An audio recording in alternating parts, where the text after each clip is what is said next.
You guessed it. It's another video with a fantastic singing. Oh man, fuck with the cigarette, Joe. So, I find it very therapeutic to do these videos. I really do. I take the time out to smoke in my garage because I don't smoke in the house. So in case if you guys are wondering, be like, man, this guy's a fucking chain smoker. It's because I don't smoke in the house. So therefore I find it therapeutic to smoke out here. So today I'm going over the parts that were changed on the Buick Regal. And again, this is just going over the parts we changed. Okay, the whole wide part and all that other shit, I'm going to touch a little bit on it. How I went on it and things of that. There's going to be a massive recap, like I had mentioned before, about the Regal. Who, when, what, where, and why. Okay, let us begin. There it is. These are all the parts that were changed on my little guy's Regal. All these parts were fatigued, damaged. They were in horrid condition.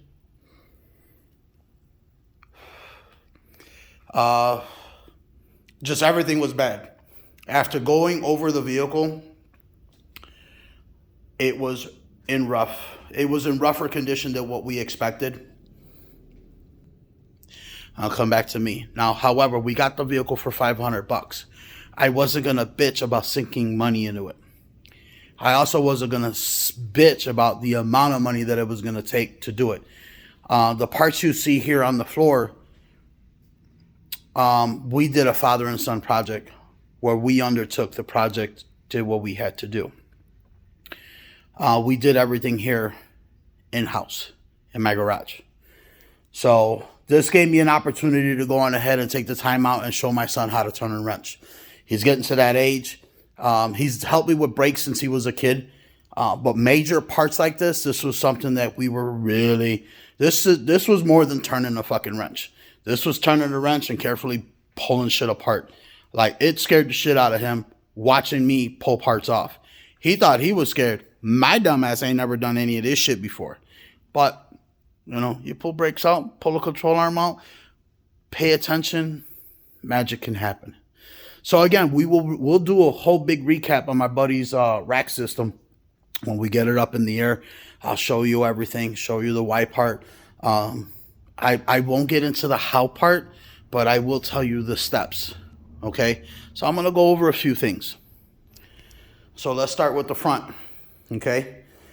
We started off with the oil pan. The oil pan was damaged. Someone decided to lift the vehicle up and damage the pan. So upon changing pan and gasket out, we ended up changing pan and gasket out on this one, the Y part. There's a drain plug now that we have access to that we bought from SKP. Again, that's something that I will recap and touch bases on. These parts were really old. What I found very interesting was that he had told me that he had changed the wheel bearings on it.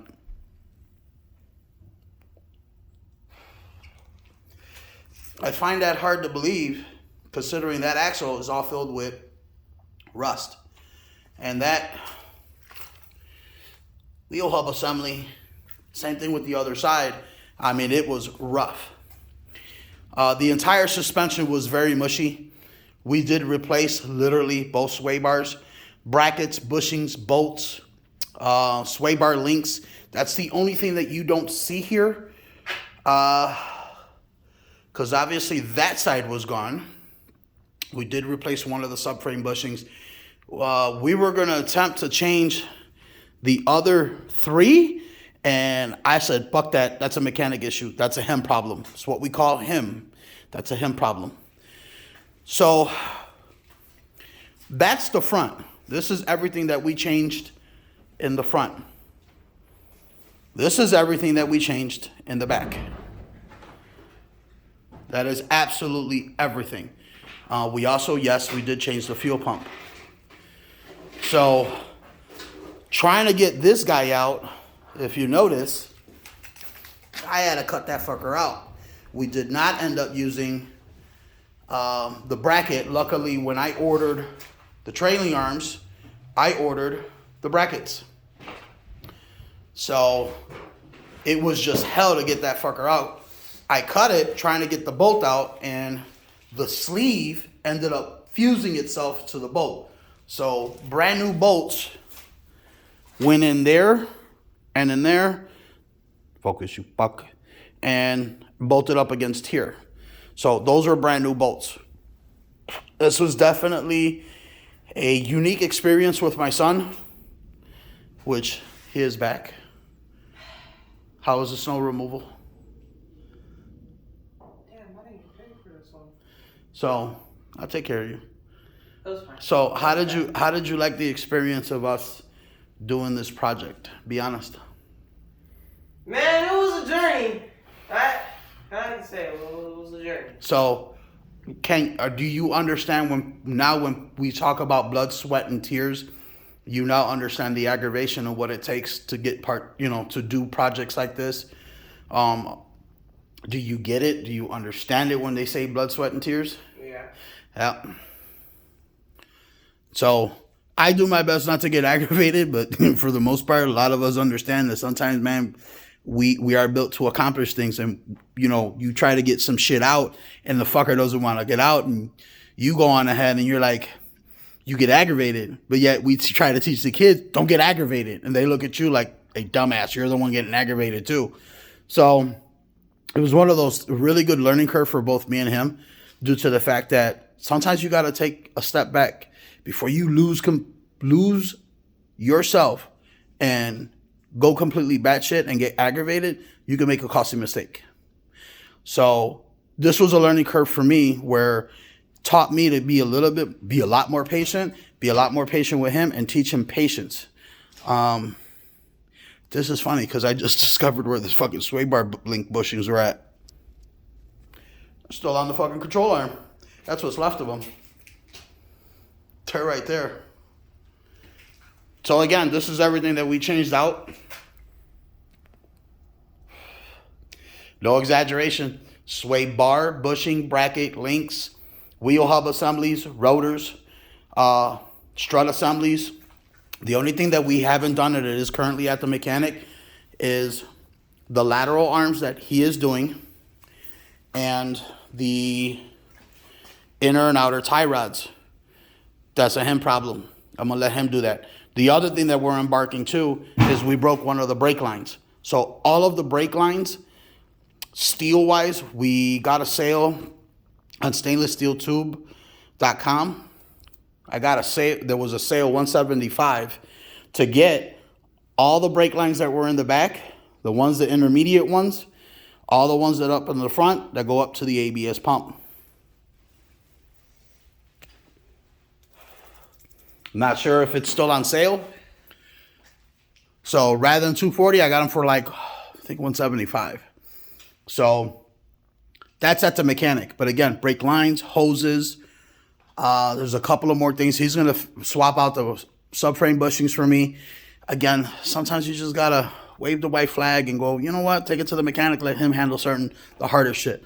But for the most part, we got everything done. She is buttoned up.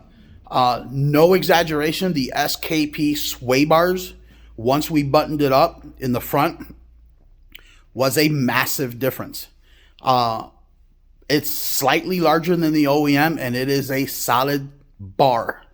It is not a hollow tube. It is a solid bar. I believe both of them were $140, and it was a great kit because it came with the sway bar and sway bar, bushings, brackets, bolts, galvanized at that. They were coated, and the sway bar links coated. It was great. So again, I will recap later on.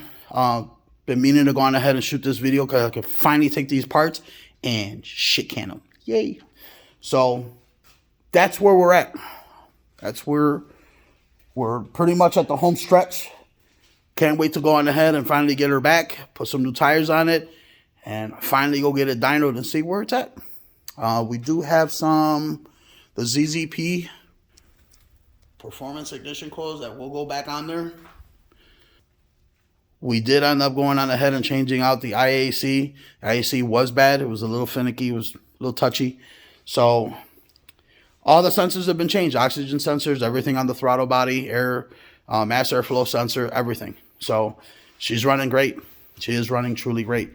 The entire flush and fill, I'm going to say drain and fill on the transmission physically took 8 gallons. Luckily enough, my mechanic is a transmission shop. He hooked me up with the transmission oil, and we got everything out of it. So far so good. That's the update. Wanted to show you guys the parts. Real quick, before I forget, that engine mount is a hydraulic one. Identically the same one on the Grand Prix is a solid rubber one. We ended up going not with this one, but with a Grand Prix engine mount that is a solid rubber mount. It's built better, and it's a lot more rubber. It's more robust. It fit perfect on there. No bullshit. So, other than that, there's your update. Hope you guys enjoyed the video. Comment as you see fit. And I'll holla at you guys. Holla at your fucking boy.